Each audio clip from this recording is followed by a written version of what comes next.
అందరికీ నమస్తే అండి. ఈ సర్వేలు రకరకాల పొలిటికల్ సర్వేలు రిలీజ్ అవుతున్నాయి కదా. సో ఇవన్నీ కూడా ఆ పార్టీల గెలుపు వాటములకు ఎంత మేరకు ప్రభావితం చూపిస్తాయి, ప్రజల ఓటుని ఎంత మేరకు ప్రభావితం చేస్తాయి అనేది తెలియదు. కానీ ఆ పార్టీల ప్రచారానికి, ఆ పార్టీలు డప్పు కొట్టుకోవడానికి బాగా ఉపయోగపడతాయి. ఏదైనా తమకు అనుకూలంగా ఒక సర్వేని రిలీజ్ చేసుకోవడం, వాటిని విపరీతంగా వాళ్ళ అనుకూల మీడియాలో ప్రచారం చేసుకోవడం. ఈవెన్ టీడీపీ కూటమి అయినా చేసేది అదే, వైసీపీ వాళ్ళైనా చేసేది అదే. కాకపోతే టీడీపీ కంటే వైసీపీ నెట్వర్కింగ్ వ్యవస్థ ఎక్కువ కాబట్టి ఈ వారం రోజుల్లోనే వైసీపీకి అనుకూలంగా 6 సర్వేలు వచ్చాయి. 6 సర్వేలు వచ్చాయి. అందులో ఫేక్ కొన్ని ఉన్నాయి. ఇప్పుడు ఐబీ ఇంటెలిజెన్స్ బ్యూరో అన్నారు, అది ఫేక్ సర్వే, ఇంటెలిజెన్స్ వాళ్ళు సర్వే చేయరు. కానీ దాని పేరిట ప్రజలకి కాల్స్ చేశారు. ఇదిగో ఇంటెలిజెన్స్ సర్వే చేసింది, వైసీపీ గవర్నమెంట్ గెలుస్తుందని చెప్పింది, ఇంటెలిజెన్స్ సర్వే చేసింది, వైసీపీ గెలుస్తుందని చెప్పింది అని. ఆ సర్వేనే ఒక ఫేకు, దానికి ఇంకా కాల్స్ చేసి మార్కెటింగ్ చేశారు. అలాగే నాగన్న సర్వే అని, పోల్ స్ట్రాటజీస్ సర్వే అని రకరకాల సర్వేలు వచ్చాయి. వైసీపీయే గెలుస్తుంది, వైసీపీకి 120 సీట్లు వస్తాయి, అది ఇదని చెప్పుకుంటూ వచ్చారు. అంటే ఆ సర్వేలను ఆ పార్టీలు మార్కెటింగ్ చేసుకోవడానికి బాగా విస్తృతంగా ఉపయోగించుకుంటున్నాయి. తాజాగా నిన్న అయితే ఇక్కడ టీడీపీకి వస్తున్న సర్వేలు, టీడీపీ వాళ్ళు చేయించుకుంటున్న సర్వేలు, నేషనల్ మీడియా సర్వేలు ఎక్కువ చేయించుకుంటున్నారు.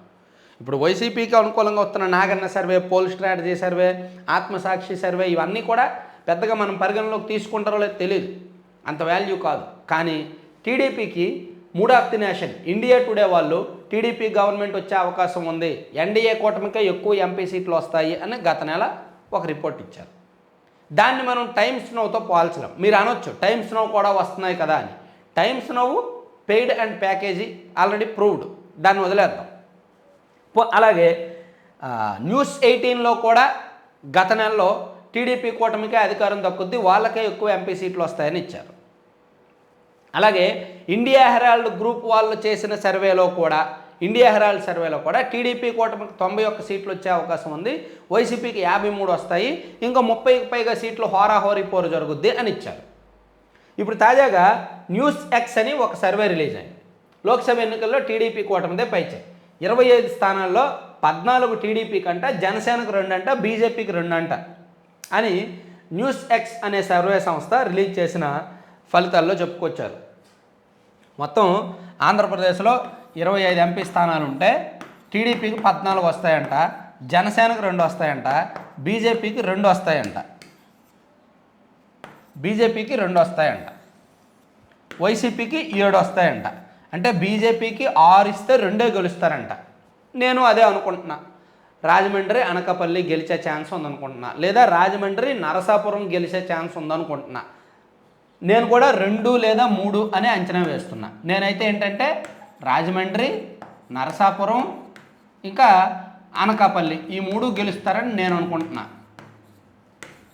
ఈ 3 గెలుస్తారు, 3 పోతాయి. రాజంపేట పోద్ది, తిరుపతి పోద్ది, అలాగే అరకు పోద్ది. నేను కూడా అదే అనుకుంటున్నా, నా అంచనా కూడా అదే. వీళ్ళైతే 2 ఇచ్చారు న్యూస్ ఎక్స్లో, నేనైతే 3 అనుకుంటున్నా. చూద్దాం. జనసేనకి ఇచ్చిన 2, కాకినాడ, మచిలీపట్నం 2 గెలిచే ఛాన్స్ ఉంది. 2 కూడా గెలిచే ఛాన్స్ పుష్కలంగా ఉంది. ఇది కరెక్టే. అయితే టీడీపీ పోటీ చేస్తున్న ఎంపీ స్థానాలే 17. 17లో 14 గెలుస్తారు అని చెప్పడం అంటే ఇక్కడే కొంచెం ఆశ్చర్యకరంగా నాకుంది. చూడాలి మరి ఏం జరుగుతుందో. 17 వాళ్ళు పోటీ చేస్తున్నాయి. ఆ 17లో వాళ్ళు ఆల్రెడీ చిత్తూరు ఎంపీ సీట్ గెలవడం కష్టం, కర్నూలు ఎంపీ సీట్ గెలవడం కష్టం, నంద్యాల ఎంపీ సీట్ గెలవడం కష్టం, ఒంగోలు ఎంపీ సీట్ గెలవడం కష్టం, నెల్లూరు బాగా హోరాహోరీగా ఉంది, అది కూడా అంత ఈజీ కాదు. అలాగే అనంతపురం, హిందూపూర్లో మేబీ ఎలక్షన్ టైంకి డిసైడ్ చేయొచ్చు. అంటే టీడీపీ పోటీ చేస్తున్న 17లో 10 సేఫ్ జోన్లో ఉన్నాయి. జాగ్రత్తగా వినండి. టీడీపీ పోటీ చేస్తున్న 17 ఎంపీ సీట్లలో 10 సేఫ్ జోన్లో ఉన్నాయి, గెలవచ్చు. ఒక 7 ఎంపీ సీట్లు డేంజర్ జోన్లో ఉన్నాయి, అంత సేఫ్ కాదు, రిస్క్ అన్నమాట. ఆ 7లో 1వది కర్నూలు, తర్వాత చిత్తూరు, చిత్తూరు గెలుపు ఓన్లీ కుప్పం మెజారిటీ మీద ఆధారపడి ఉంది, చిత్తూరు ఎంపీ సీట్ గెలుపు. అలాగే నంద్యాల, అలాగే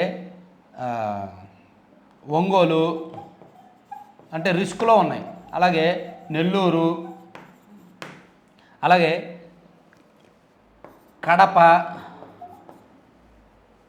కడప వచ్చింది కదా, తప్పు రాయలేదు, కడప 1 2 3 4 5 6, అలాగే హిందూపూర్ గెలిచిన అనంతపూర్లో ఈ రెండిట్లో ఒకటి రిస్క్ సీట్. అంటే 10 సేఫ్ జోన్లో ఉన్నాయి. శ్రీకాకుళం గెలుస్తారు, విజయనగరం ఛాన్స్ ఉంది, విశాఖపట్నం ఛాన్స్ ఉంది, తర్వాత ఏలూరు ఛాన్స్ ఉంది, విజయవాడ ఛాన్స్ ఉంది, గుంటూరు, నరసరావుపేట, బాపట్ల ఇవన్నీ ఛాన్స్ ఉన్నాయి సేఫ్ జోన్.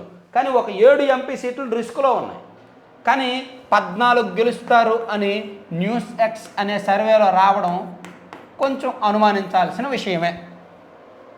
అది ఎంత మేరకు హేతుబద్ధత ఉంది, ఎంత మేరకు కరెక్ట్ అనేది మనం అనుమానించాల్సిన విషయమే.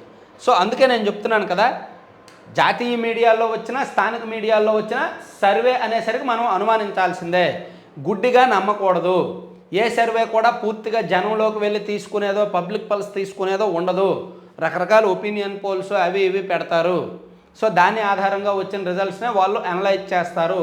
ఎక్కువగా అంచనా వేసి చెప్పేది, ఊహించి చెప్పేది ఎక్కువగా ఉంటుంది. కాబట్టి సర్వేలు అనగానే సర్వేలు మాకు అనుకూలంగా వచ్చాయి కాబట్టి మేము గెలిచేసినట్టే అని అనుకుంటే అది తొందరపాటు అవుద్ది. సో అటువంటిది ఆంధ్రప్రదేశ్ రాజకీయాల్లో ఆ కల్చర్ ఈ మధ్య ఎక్కువయ్యింది. సో కాస్త జాగ్రత్తగా ఉంటే మంచిది. Thank you.